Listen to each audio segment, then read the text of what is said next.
Folks, we have taken a step today, and with the signature of the president, toward absolute socialism. And this is not regulation, folks. This is state sponsorship. This is pure statism. And it is not about a market. It is not about regulation. It is about defining the transactions that can take place within an economy that is now managed by the state. This is a disaster. And the disaster will be clear in the weeks and the months as we watch the regulators take over from here. Much of this is left, by the way, to the regulators. They'll figure out what Tier 1 capital means to them. They'll figure out what percentage of their capital can be invested in hedge funds. They'll figure out how many risks they can take up to a certain percentage. In my opinion, the derivatives, which is causing an awful squawk, on Wall Street. No one has made the case that these derivatives are a necessary product to have in the marketplace. But they spent, those financial institutions, hundreds of millions of dollars to lobby Congress and the Senate, and by God, they got their payoff, because what this legislation is about is pure cosmetics and folly.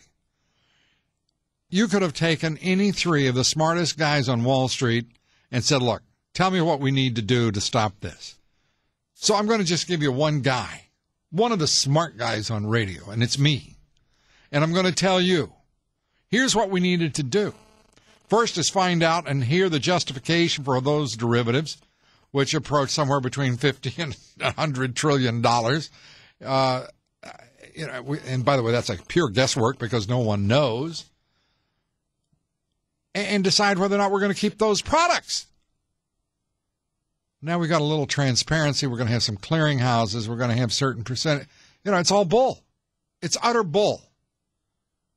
What is the point of having that risk in place? And let's be clear. The subprime mortgage crisis would never have occurred without an unregulated derivatives market. Because the very fact is that those loans, at the point of origination, through the mortgage brokers, through the real estate brokers, through the insurance companies, through, of course, Fannie Mae, Freddie Mac, the Federal Housing Finance Agency, and across every major lending, quote-unquote, lending institution, decided they were going to get rich and the hell with everybody else. But don't let anybody tell you that greed stopped with the banks or that greed stopped with the commercial banks or the money center banks or the financial firms. No. It was happening with people taking out those loans. One of the reforms, by the way, you're going to love this. One of the great fancy reforms in this piece of legislation is that now lenders are prohibited from extending liar loans. Do you know what that is, folks? Think about this. We have to tell lenders that they can't take on liar loans. A liar loan is where someone either without corroboration puts down their income without any evidence of it, or simply isn't even asked. And maybe somebody will just make a little adjustment there. I mean, this is how stupid this legislation is. It's how stupid the system was, and it's how stupidly we are perpetuating the same nonsense. Folks, everybody knows what's right. Everybody knows what's wrong. Let's be real honest. The derivatives market is a feast of recklessness and greed and, frankly, no utility that I can determine whatsoever. It is simply a way to mitigate risk that should never be taken. And if it has to be mitigated at that price, what are you doing? What are these institutions doing? And why are they being permitted to risk the system that benefits them and which will only cost us. This is craziness. But chalk up another one. Oh, my God. And the Consumer Protection Agency that results. Oh, yeah, you're going to be safe. That's going to be great. Be sure to buy into this bull. That's what they expect you to do. By the way, Republicans, only 3 of them supported this nonsense. By the way, I think the Republicans have shown more intelligence and judgment in the last year and a half than they have in the previous 10 years.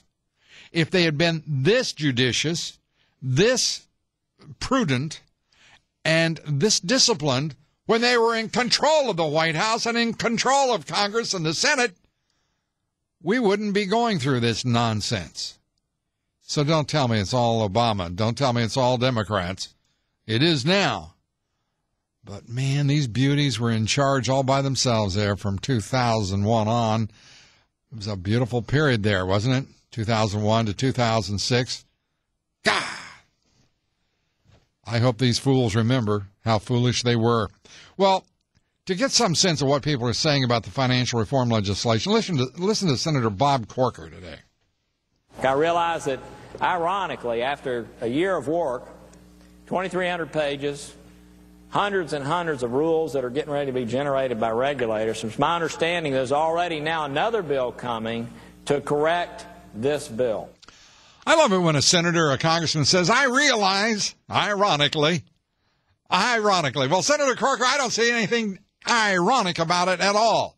I just see another bunch of incompetent, corrupt, crooked, silly, meaningless fools aggregating in the Congress and the Senate to pass more crap.